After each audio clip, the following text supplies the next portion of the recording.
22h15 sur Europe 1, c'est l'invité d'Europe Nuit et vous recevez Pierre de Villeneuve, la journaliste spécialiste du Vatican, Caroline Pigozzi, auteure de la préface du livre du pape François, Paroles en liberté.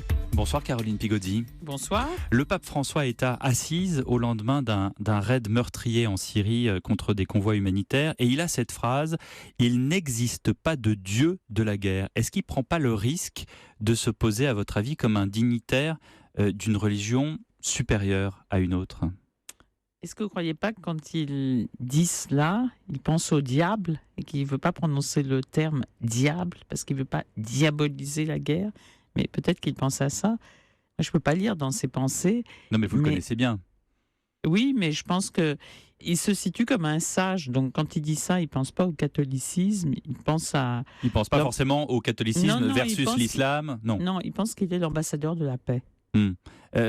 C'est un mot qu'il a d'ailleurs beaucoup prononcé, la paix, la paix, la paix. De quelle façon, à votre avis, le pape François est-il une arme face à l'islamisme radical et à l'État islamique, comme Jean-Paul II était une arme face au communisme ? D'abord, il a un charisme. Je pense qu'il impressionne aussi les chefs religieux.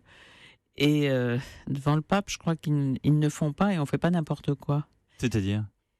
C'est-à-dire qu'avant de tirer, on réfléchit. Je pense que je me rendais pas très bien compte de ça. Et quand on l'a accompagné en Afrique, et qu'on était en République centrafricaine, et qu'on était en Ouganda, enfin on était dans des pays pas faciles, au Kenya, et qu'on arrive dans le quartier où il y a la mosquée, et qu'on voit avec quel respect les musulmans, qui sont pas tous pacifistes, le regardent, on est terriblement impressionnés.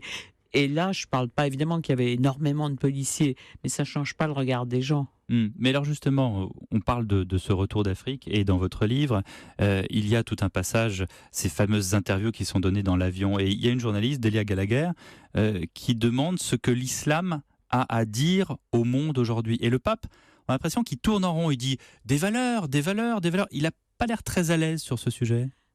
Vous savez, chaque mot prononcé sur ce genre de sujet peut être retenu contre soi. Et ce pape, il a quand même une chose extraordinaire quand il y a ces interviews dans l'avion, c'est qu'on peut lui poser des questions qu'on veut. Je crois que ce n'est même plus vrai des hommes politiques parce que vous avez toujours des coachs, des conseillers, des gens qui vous freinent. Et c'est incroyable. J'ai assisté à énormément de conférences de presse parce que je crois que j'ai fait des 2/3 de ces voyages. Et tout à coup, il y a un journaliste qui se lève, ça m'est même arrivé à moi, qui n'était pas prévu, qui pose une question, il y répond. Il ne se défile pas. Ne pas se défiler, ça veut aussi dire quelquefois quand on est jésuite, vous savez que les jésuites, on dit toujours qu'ils répondent à une question par une autre question.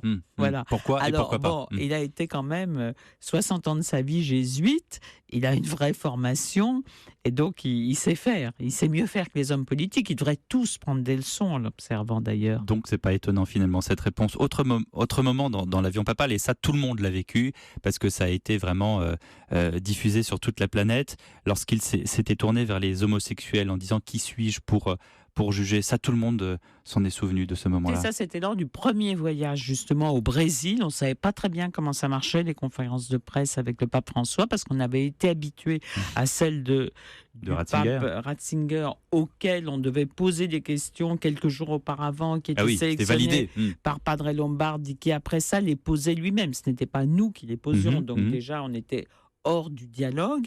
Et tout à coup, une journaliste s'est levée, la dernière, c'était pas prévu, et d'un air très calme, elle a dit très Saint-Père, que pensez-vous des homosexuels ?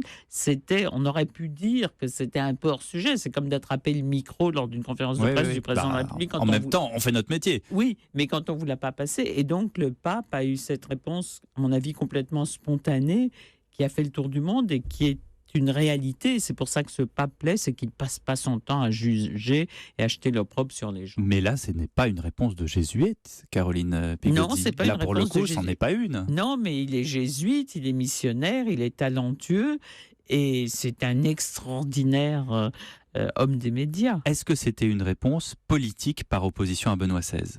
Non, je crois que c'est la réponse d'un homme qui est généreux, qui a fait toute sa vie du terrain et qui pense que le monde catholique, il se situe pas seulement chez les gens qui vont à la messe, qui disent la Sainte Vierge est toujours vierge et qui prient du matin au soir. Vous restituez dans ce livre toute une série d'interviews, les vôtres aussi, et dans l'une d'elles, vous lui demandez tout simplement qui est Jorge Maria Bergoglio. Est-ce que vous vous souvenez d'une autre fois où il a eu tant de mal à répondre? Il s'y attendait pas du tout. Ah bah Et non. surtout, Ça, on l'a compris. Mais surtout, je lui ai demandé s'il se sentait encore jésuite. Et je lui ai demandé aussi si quand il quand il allait quelque part, il était l'évêque de Rome, le pape ou l'archevêque de Buenos Aires Oui. dans sa tête. Mais ça, vous lui demandez par la suite. Mais d'abord, vous lui dites qui êtes-vous? Et c'est très difficile de parler de soi. Et il répond, je suis un pécheur. Et après, il réfléchit à ce qu'il pourrait rajouter d'autre. C'est phénoménal, cette réponse. Oui, et ce qui est intéressant, c'est qu'il répond quand même. Vous voyez, oui. il y a- Et ce qui est spontané, c'est qu'il dit, je suis un pécheur. Et là, pour le coup, c'est une réponse de jésuite au sens religieux du terme. Oui, puis comme ça, il sait qu'on lui pardonne tout derrière. Pourquoi cette série d'interviews? Est-ce que, je veux dire, le pape n'est pas mort, ce ne sont pas ses mémoires, ça tombe à un moment où il est en plein essor dans son pontificat. Mais ça, c'est un cadeau qu'il nous fait, cette série d'interviews, parce que, si vous voulez, c'est un dictionnaire extraordinaire. Vous trouvez tout ce qu'il a dit depuis qu'il a été élu.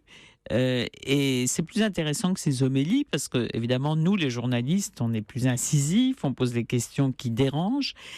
Et moi, je suis émerveillée, justement, par cette capacité à répondre, par ce talent et par cette chose qui n'est jamais évidente. On avait un patron à Paris Match, Roger Théron, qui disait que, évidemment, les trains ne doivent pas partir à l'heure pour arriver. C'est pas ça qui est intéressant.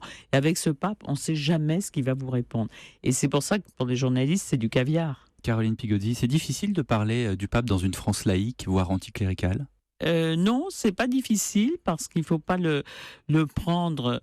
Il faut le prendre d'abord comme une grande personnalité humaine et morale qui a beaucoup d'autorité.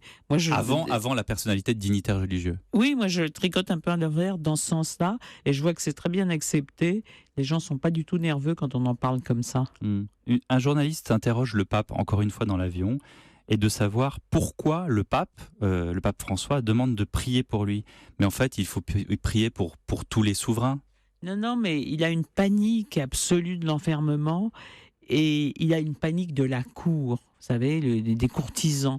Là, cette semaine, je me suis amusée à faire une interview imaginaire du pape. Finalement, on n'a pas eu la place de la passer. C'est bien dommage, parce que je me suis beaucoup amusée.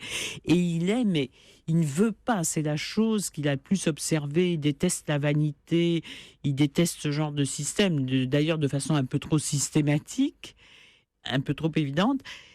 Et quand il dit prier pour moi, en réalité, ça veut dire épargnez-moi de tomber un jour dans ce genre de piège. Je suis le pape. Caroline Pigozzi, il faut prier pour les chefs d'État du présent et aussi du passé. Vous allez prier pour qui ce soir?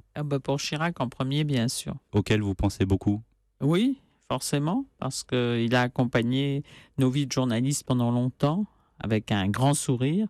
On espère qu'il va se relever. Il n'est pas en très bonne forme, mais on espère qu'il va tenir. Merci Caroline Pigozzi, auteure de la préface de ce livre du pape François qui s'appelle Paroles en liberté aux éditions Plomb.